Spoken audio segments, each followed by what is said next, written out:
Good morning, everyone. Thank you for being here. Very excited to be back once again in Extreme Hangouts, who've been very gracious to put on these fantastic set of events this week.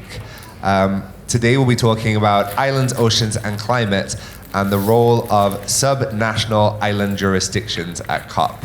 And what does subnational island jurisdictions mean? We're talking about the many hundreds, if not thousands, of islands around the world which are on the front lines of climate change, but are not necessarily parties to the COP, so don't have a direct seat at the negotiations when we're talking about the COP negotiations, because they form or are represented by a larger state. We'll get into what that means. And I'm delighted for two very interesting speakers joining us today from islands in the Atlantic Ocean. Minister Christian Scipio is Minister for the Environment, National Resources and Planning from the island of St. Helena. And Adelina de la Jara Valido is representing the maritime cluster of the Canary Islands in Spain, politically, but we say geographically, off the coast of Africa, also the Atlantic Ocean. So thank you both for being here. And Minister Scipio, we'll start with you. Tell us about St. Helena. So thank you and good afternoon to everyone. It's very honored to be here speaking today. So I was asked the questions about telling you about St. Helena, but I'm going to ask the audience, do you know where is St. Helena?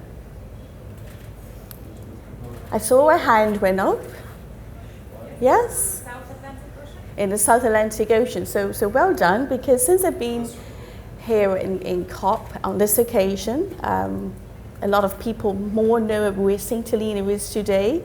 I went to COP in Dubai and I spent a lot of time explaining where St. Helena is, but I find a huge difference this time because a lot of people do know where St. Helena is. And of course, St. Helena, like this young lady says, in the South Atlantic Ocean, we have a population of just over 4,000 people, and we are very well known for Jonathan the tortoise, the oldest mammal in the world, and of course Napoleon Bonaparte, who was exiled to St. Helena in the 1500s. So we are very popular for that as well.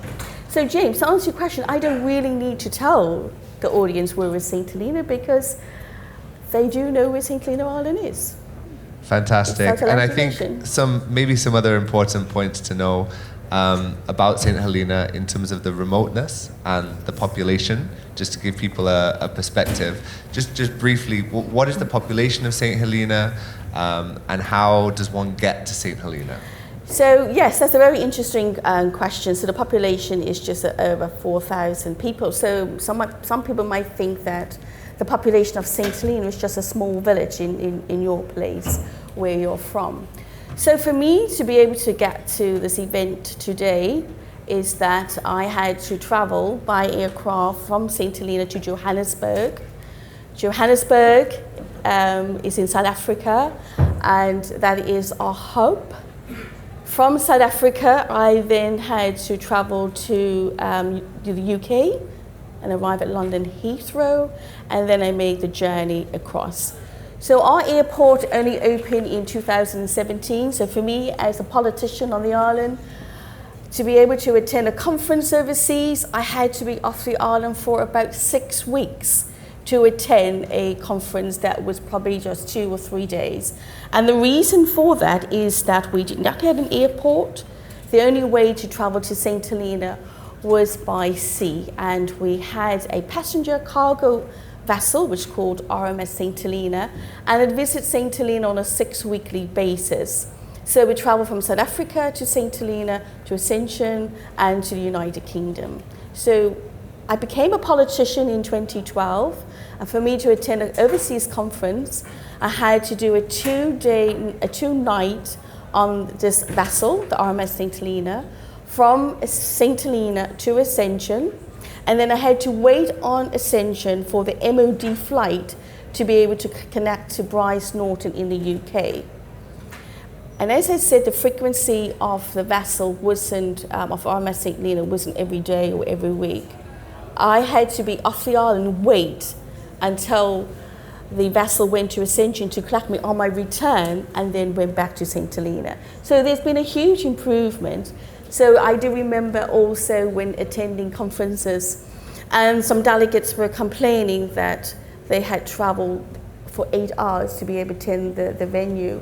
And when I said, well, I've been off my island for 6 weeks to be able to attend this conference, and they said, wow. Mm-hmm. But for this trip, I'm off the island for 3 weeks. So that's a huge improvement, because we only have a weekly flight, so which leaves on a Saturday from St. Helena to Johannesburg. So I have to wait to be able to return. So it is a huge improvement, but I hope you understand how isolated St. Helena is. And it was a privilege to come to these events and to showcase what St. Helena has done in climate change, and how we all could work together, globally work together as one community to help and to address climate change. Mm-hmm. Thank you, Minister, for that overview. I think just to give a perspective on how remote St. Helena is, because that really impacts its ability to deal with these challenges, but also that huge change of the airport in 2017 really seems like has changed life on the island in many ways. But of course means that you're able to be here with us today, which is fantastic. We'll come back and get more into what St. Helena is doing on climate change in a moment, but I'll go to Adelina.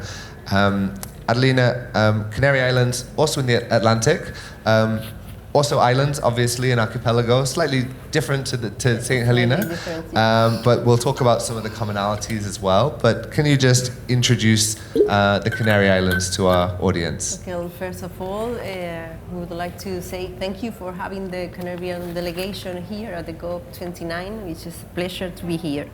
I would like also to give a brief outline of what Canary Islands are where we are. We are in the Middle Atlantic. Geographically, we are African. We are in front of the Sahara, which belongs to Morocco. But politically, we are European. So we are an outermost region of Europe. And our political situation is that we are an autonomous community of the government of Spain, and we have all these Canary Islands, Spain. We have many competences transferred to our local government. The archipelago is fragmented, as well as not as well as Santa Helena, because Santa Helena is one island. We are 7 islands, which increase with one little more island. Now we are 8 islands, and tourism is our higher incomes. We've got 2.5 million people, and a floating population of 450,000 people, which is a really high increase of population. Tourism represents the 74% of our GDP. Tourism are all the related sectors, such as construction. So, this is our main income. We don't have agriculture. We don't have any kind of industry. We lack of fresh water as well. We relied on desalination, which is a high energy demand activity. We don't have fuel, so we have to take all this fuel in cargos to the island. So our port is very well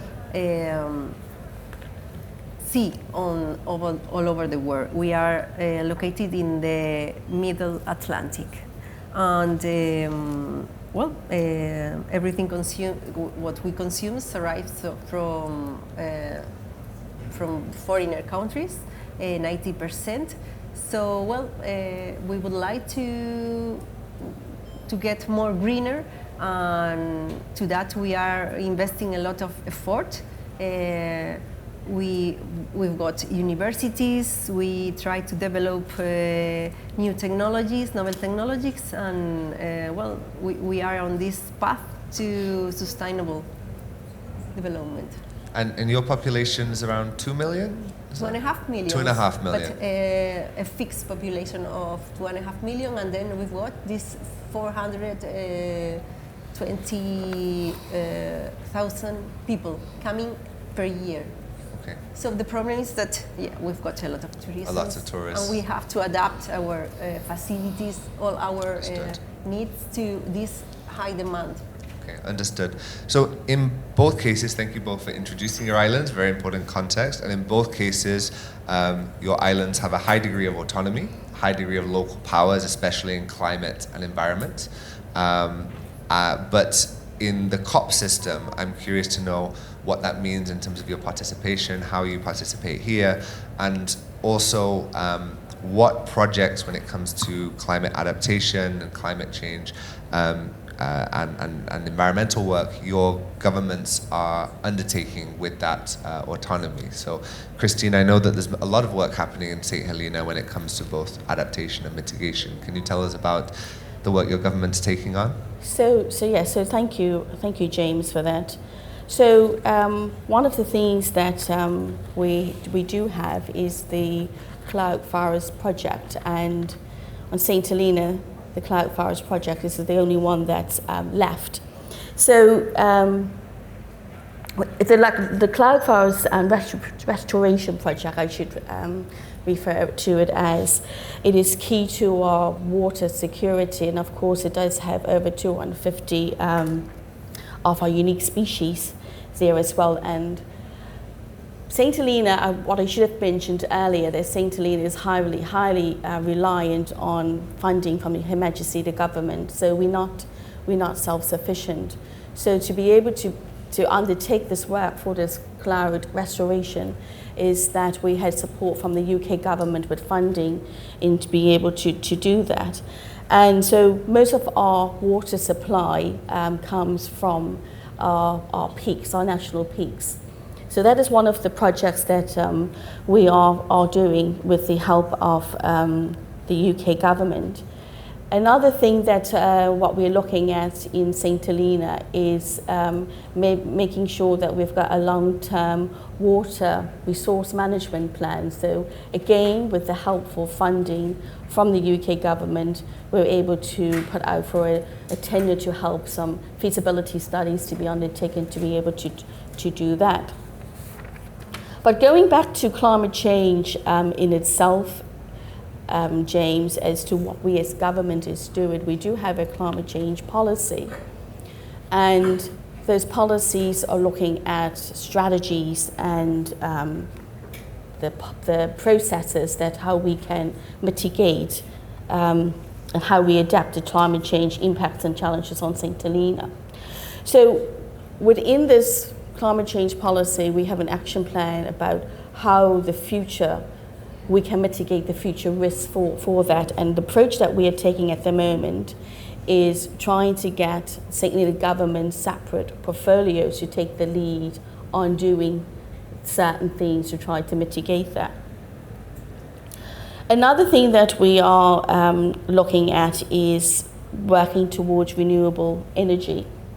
So at the moment, we rely heavily on fossil fuels, and about 19% of our renewable energy is undertaken by solar and wind at this time.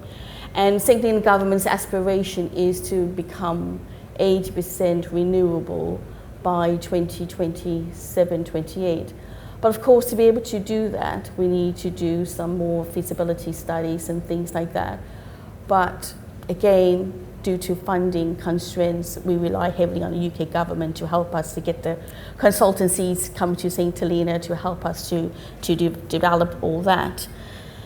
So, you know, we're trying to have a precautionary approach on St. Helena, because if we don't have the data to help us to put different processes in place, if the information is non-existent, we try our best to try to mitigate it by having a precautionary approach.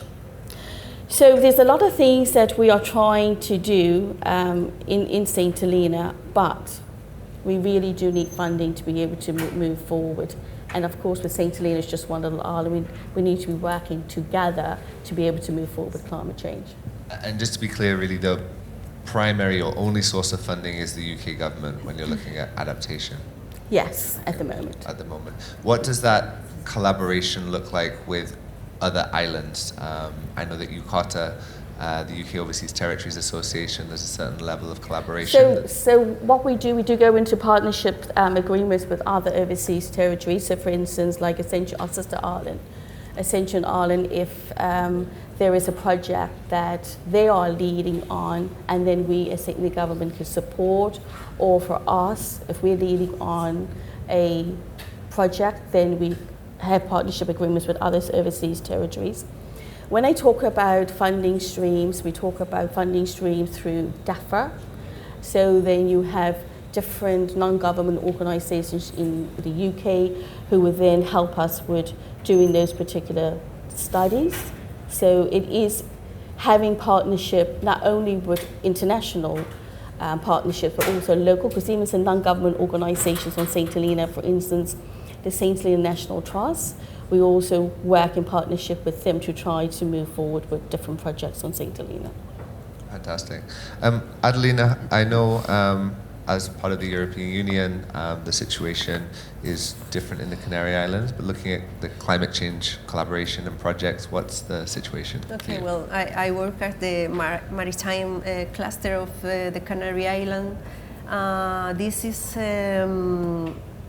Innovative Business Association, which brings together SMS and also knowledge institutions. We've got several institutions, the universities, one for each province, and then we've got the Oceanic Platform of the Canary Island and also the Technological Institute of the Canary Islands. So we bring together companies and knowledge centers.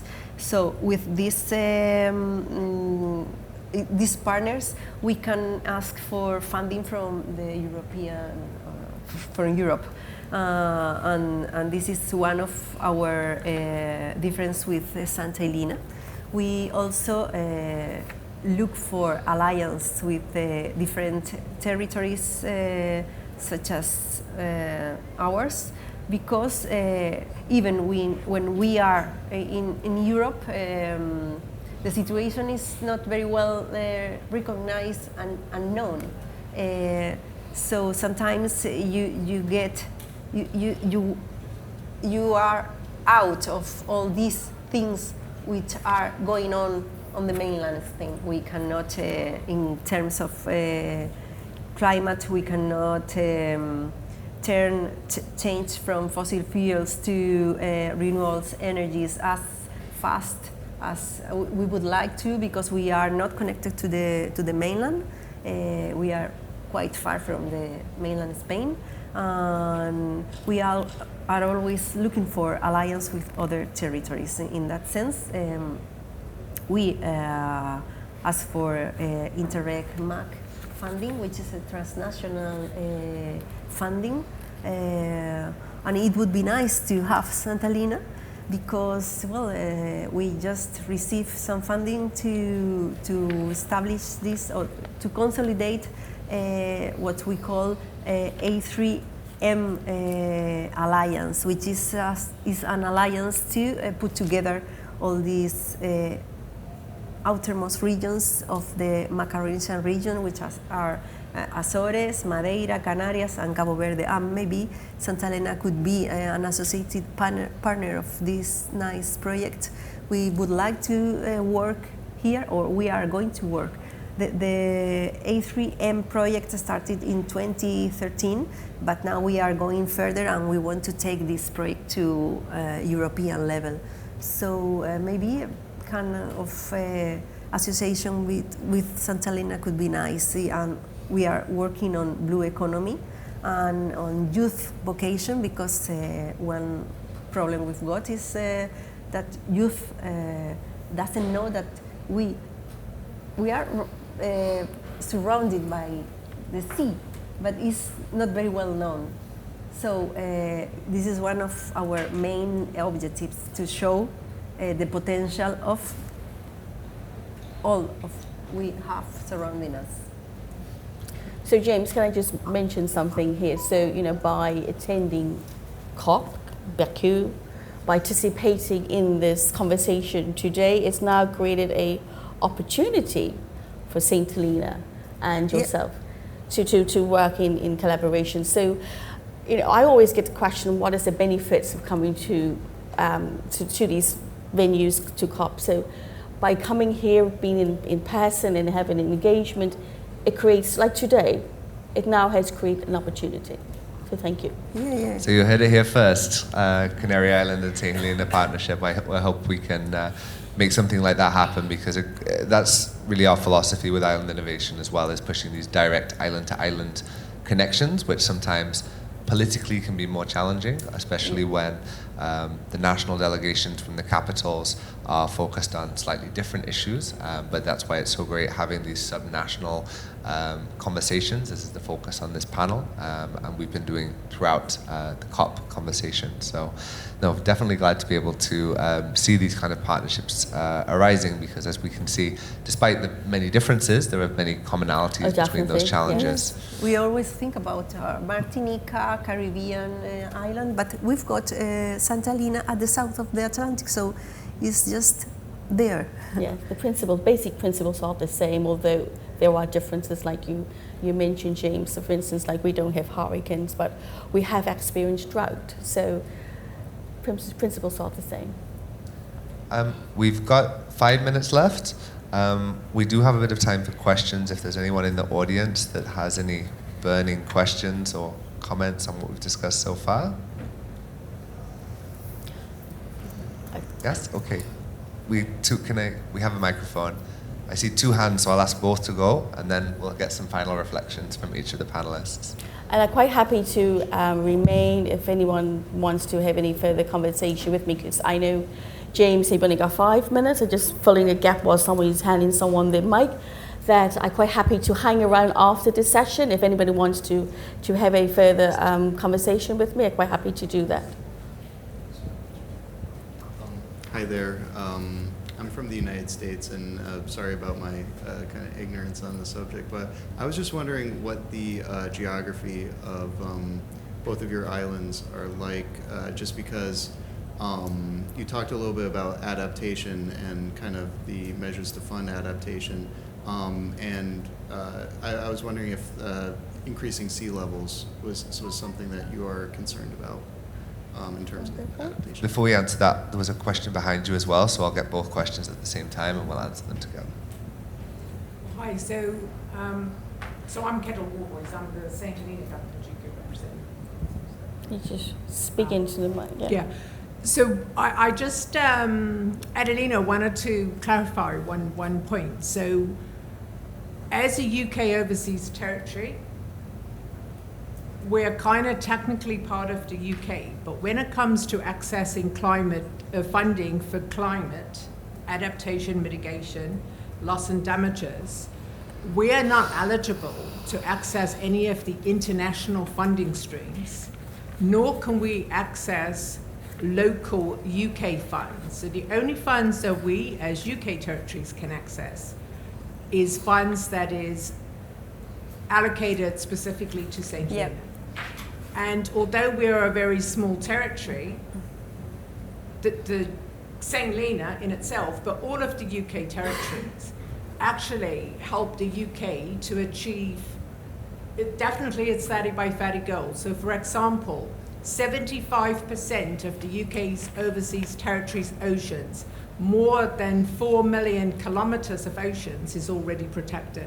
I just wanted to make that point. Thanks, Kettle. That's an important point, I think. So I'm sorry, we'll have to start to wrap up. Don't worry, we'll finish on time. So I'll ask if we can address any of those comments that came up and give any parting words. Adelina, and then Christine, I'll give you the final words. Okay, to the question about the sea increase level, Well, some parts of the island will be flooded in a couple of years, and we are having this into account and taking the right measurements to avoid disasters. But yes, it's going to happen. And the thing is that our islands are quite big, so well, I hope that things don't get too worse. But yes, all our planning is taking into account this situation. So for St. Helena, it's a big concern if the sea levels does rise, because then we wouldn't be able to step onto the island. So we're doing some work now in understanding the sea levels and the sea temperatures and everything else. But for me, I think that we just need to make sure that we work together in able to move forward with a collective front on the international platform to be able to move this forward. Because although what we'll be doing in St. Helena is very small, if we don't come together, make their voices heard, we will still be trying to do things in silo. We need to be working more together. Yeah. Absolutely, and we didn't get enough time to dig into that topic, but although the island, the population of St. Helena is small, the ocean territory of St. Helena and Tristan and Ascension Island is enormous, and so the work that's happening on ocean conservation has a huge global role, and as with the other overseas territories. If anyone is interested in this topic, would invite you tomorrow in the UK pavilion at 4:15, is that right? Yes. 4:15, there will be a panel specifically looking at the role of the UK overseas territories and their role in climate finance and again dealing with some environmental challenges. So I'd encourage you to attend that.